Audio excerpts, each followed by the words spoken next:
It is tax season. You have a special degree in tax law.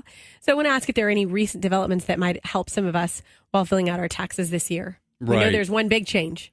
There is one big change. Just recently, the state of Florida overturned the ban on same-sex marriage, and that has a lot of implications for people who chose to get married based on that, same-sex couples that chose to get married.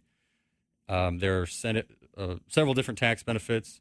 I'll just run through a few more popular ones that will affect most people or that might be in this situation.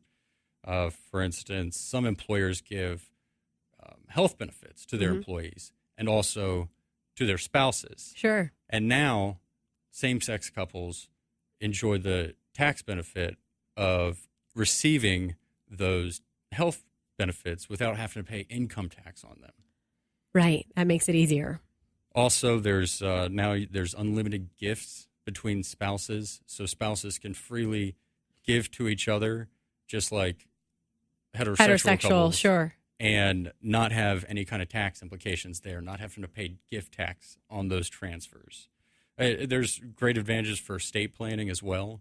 When you die, you don't have to pay estate tax if your estate is under $5 million, or if you transfer money to a charity, or if you transfer money to your legal spouse. Right. So same-sex couples can enjoy those same estate planning benefits. Also, if, say, the same-sex marriage breaks up, now if one of the spouses or former spouses has to pay alimony, it becomes a deductible expense instead of a straight gift. Right. Also, a big one for a lot of people here in Florida is selling your residence, your personal residence.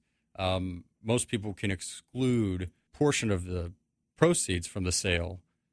And before, if you qualify, you would be able to only exclude $250,000 of that sale. But now, if you're in a same-sex couple and you meet the qualifications, right, you can exclude up to $500,000 nice. On the sale of that home. Good. Also, so that's going to be very beneficial to same-sex couples to be able to do all of those things. Exactly. And a very key point to this, the IRS, when they made their decision, it was about 18 months ago that they made this decision.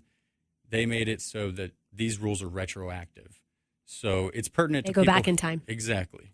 It's pertinent to people who are married in Florida now, but also if there are couples that moved or went out of state to get married. Now they apply to them as well. Exactly. Perfect. So you can amend your tax returns, request refunds if you're due one for previous years. You can go back to 3 years and still enjoy those benefits. I also wanted to mention before we go, yes, I wanted to say that you want to make sure you find a tax advisor that is an advocate of equality and someone who treats everyone with the dignity and respect that they deserve. Well, great, Andrew. Always a pleasure to talk with you. Andrew Calandro from CalandroLaw.com. And again, important stuff to talk about, especially at this time of year as we get ready, as we are in the midst of tax season. I need to start working on my taxes. Put that on my list. But in any case, always a pleasure talking with you. And thanks for visiting us here on The Current. Thank you, Roxanne, for having me again. I had a great time.